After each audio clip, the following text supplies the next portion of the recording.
है, जो संसार की किसी शक्ति से दबाया नहीं जा सकता।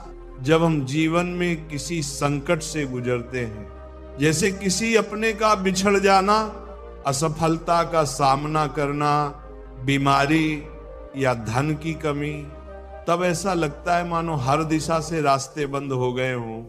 हम सोचते हैं कि अब क्या करें, किसका सहारा लें। ऐसे समय में अक्सर इंसान बाहरी सहायता ढूंढता है, किंतु उसे यह समझ नहीं आता कि असली शक्ति तो उसके भीतर है, और वह शक्ति जागती है भगवान के स्मरण से।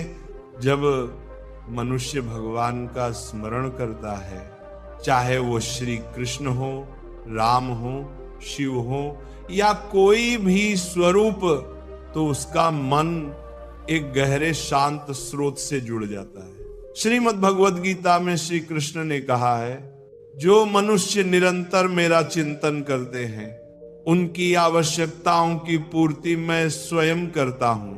ये केवल शब्द नहीं है, ये जीवन का गूढ़ रहस्य है। संकट में जब हम भगवान को पुकारते हैं, वह सुनते हैं, लेकिन उससे पहले हमारा हृदय हल्का होता है, हमारी घबराहट कम होती है। जिस मानसिक तनाव में हम फंसे होते हैं, वो छंटने लगता है।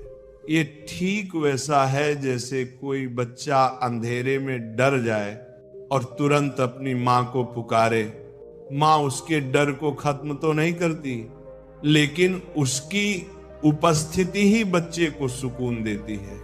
वैसे ही भगवान का स्मरण एक भावनात्मक सुरक्षा बन जाता है, जिससे डर धीरे धीरे पिघलने लगता है।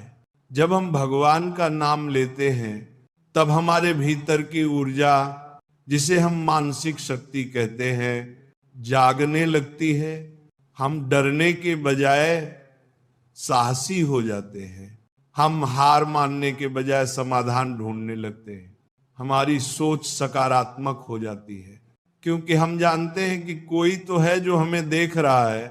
श्री कृष्ण स्वयं कहते हैं, संकट में मेरा नाम लेने वाला भक्त मेरा साक्षात सानिध्य अनुभव करता है। ये अनुभव बाहरी दुनिया को दिखाई नहीं देता, पर वह मनुष्य को भीतर से एक नया जीवन दे देता है। और यही है मानसिक शक्ति, वह शक्ति जो दुख में भी मुस्कान दे, जो भय में भी स्थिरता दे, और जो अंधेरे में भी उजाले